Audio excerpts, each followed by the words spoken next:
Dear students, آج کا lecture hard اور سافٹ ساؤنڈس کے بارے میں ہے۔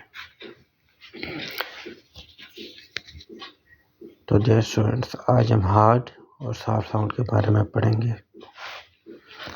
جو ہارڈ ساؤنڈ ہوتی ہے تو اس کی ڈیفینیشن کچھ یوں ہے، وہ جو جی اور سی کے بارے میں آج پڑھ رہے ہیں۔ تو the hard G sound makes the G sound as in come. The soft G sound makes the J sound as in giant. C can make two sounds, K or S. Similarly, the hard C sound is more common than the soft C sound. ان کو examples کے ذریعے تھوڑا سمجھتے ہیں۔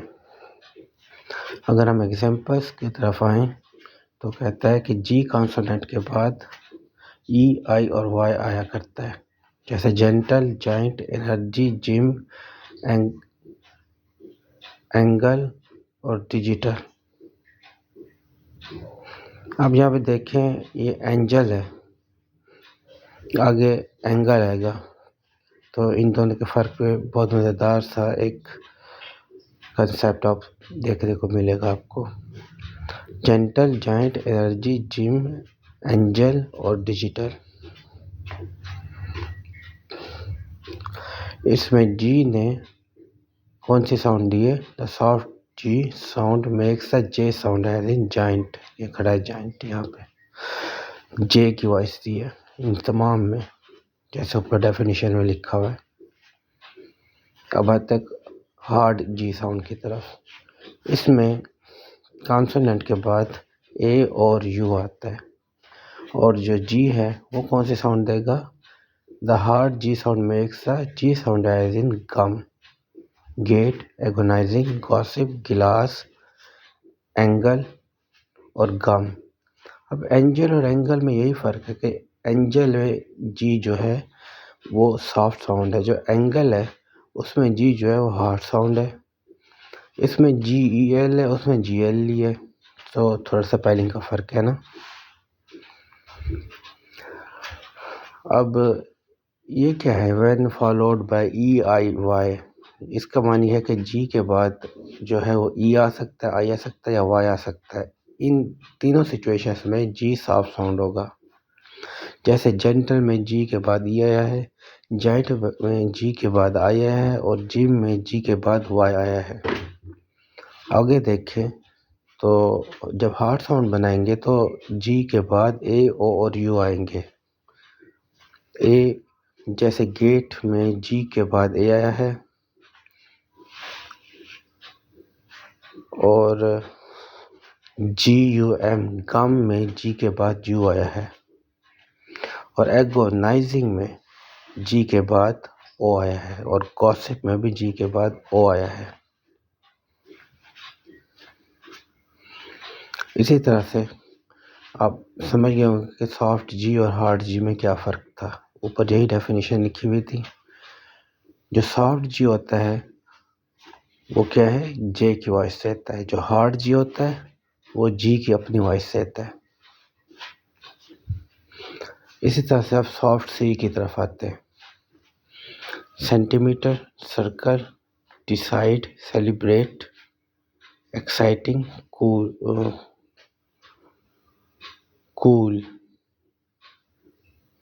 کول کی definition اس میں غلط آ گئی ہے، کیونکہ سی جو ہے کے کی وائس دے رہا ہے یہاں پہ، تو اس کو اگنور کریں۔ Centimetre, circle, decide, celebrate اور ایکسائٹنگ، ایکسیلنٹ کو ہی لے لیں۔ اب اس میں بھی کہہ رہے کہ ای آئی وائی آئے گا، جیسے سی کے بعد ای سینٹی میٹر میں، سی کے بعد آئی سرکل میں، سی کے بعد وائی سائیکل میں آپ کو بتا دیتا ہوں، سی کے بعد وائی سائیکل میں۔ اسی طرح سے ہارڈ سی ساؤنڈ کی طرف آئیں تو اس میں سی جو ہے کے کی وائس دے گا، سافٹ میں ایس کی وائس دیتا ہے، اور ہارڈ میں کے کی وائس دیتا ہے۔ اوپر ڈیفینیشن دیکھیں، C can make two sounds, K اور S. Similarly the hard C sound is more common than the soft C sound. اب دیکھیں سی کے بعد کون سی وائس آئی ہے؟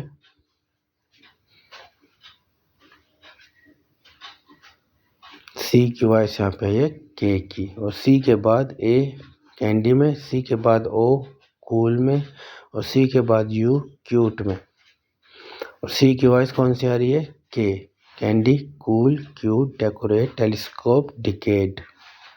تو آج کا یہ چھوٹا سا لیکچر تھا اسٹوڈنٹس، تو آپ مجھے سبسکرائب کریں، فالو کریں. آپ کو ایسے ہی فائدے مزے کی نئی ویڈیوز بھی بھیجوں گا، کیسے نظر سے گزرتی جائیں گی. میری نیکسٹ ٹارگیٹ ہے آپ کی، اب ٹینسز کی طرف آ رہے ہیں، تو ڈائریکٹ انڈائریکٹ ٹینسز، ان کی ویڈیوز بھی آپ کو میں اپلوڈ کر دوں گا جلدی.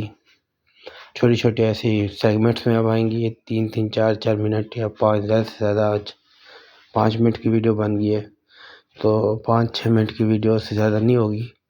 تو چھوٹے چھوٹے سیگمنٹس آئیں گے اب، تاکہ آپ کے جو کوگنیٹو لوڈ یعنی کہ ذہنی دباؤ آپ لوگوں پر زیادہ نہ آئے، اور آپ اچھے سے مختصر سی اور مگر جامع پرسائز اور کنسائز طریقے سے بات کو سمجھ لیں.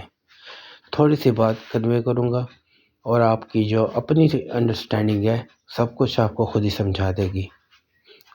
جو اس ریڈنگ میں آپ کو سکمنگ اور سکیننگ کی جو ٹیکنیکس ہوتی ہیں وہ فالو کرنے میں بھی مدد ملے گی. یعنی کہ آپ اور ویو کریں کہ کوئی بھی لیسن پڑھنے، پورا لیسن پڑھنے کی بجائے جلدی جلدی اسے پڑھنے کی جو مہارت ہوتی ہے وہ اس کو سکمنگ کہتے ہیں. اور تیزی سے مطلب اسپیسیفک انفارمیشن تک پہنچنے کو سکیننگ کہتے ہیں. یعنی کہ آپ کو مطلوبہ جو ذہن میں پہلے سے لیسن ہوتا ہے پڑھا، کہیں پہ بھول رہا ہو تو سکیننگ کے ذریعے اسی جگہ پر پہنچ کے ریکال کرنے کے بجائے وہاں سے پڑھ لیا اور پھر ذہن میں اسے جوڑ دیا جہاں سے وہ مسنگ تھا، اور آپ کے ذہن میں ہی پیوند کاری ہو گئی مسنگ لیسن کی. وہ جب ریکال کرتے ہیں، بک پڑھتے ہیں سکیننگ میں. اور سکمنگ میں یہ ہوتا ہے کہ اب تیزی سے بک کو پڑھ لیتے ہیں اور وہ کرتے ہیں، گو تھرو کرتے ہیں، اور پہلے سے لیسن جو آپ کے ذہن میں ہوتا ہے پڑھا وہ ریفریش ہو جاتا ہے. تو یہ سب میمورائزیشن کا چکر ہوتا ہے. جس بچے کی میمورائزیشن جتنی اچھی ہوگی وہ اتنا اچھا لیسن کو تیار کرے گا. اور اپنی کریٹیکل تھنکنگ تھوڑی ڈیولپ کریں. کریٹیکل تھنکنگ وہ لاجیکل تھنکنگ ہوتی ہے جس میں سائنٹیفکلی بھی اور لاجیکلی بھی آپ کی بات ویلڈ ہو. ادروائز وہ سپرسٹیشن ہوتی ہے، وہ ریڈیکلزم ہوتی ہے بس، اور جہالت ہی کہہ لیں سمپلی. اتنی انگریزی ماننے کی بھی ضرورت نہیں ہے، اسے جہالت کہہ لیں کہ اگر اب کریٹیکل تھنکنگ نہیں ہے تو وہ جہالت ہے. تو جہالت تو اسلام میں بھی منع ہے. تو کوشش کریں اسٹوڈنٹس کہ میرے اتنے لمبے لیکچر کو نہ سنیں، اور آپ اپنی یہ جو ٹیکنیکس میں نے آپ کو سکھائی ہیں، سکمنگ، سکیننگ اور کریٹیکل تھنکنگ، ان 3 میجر ٹرمز کو یاد رکھیں اور ان کو ڈیولپ کریں اپنے اندر. Thank you. یہ جو 6 7 منٹ کی جو آج ویڈیو گئی ہے تو آپ مجھے سبسکرائب کریں. Thank you for your time and patience and wait for my next videos. Thank you.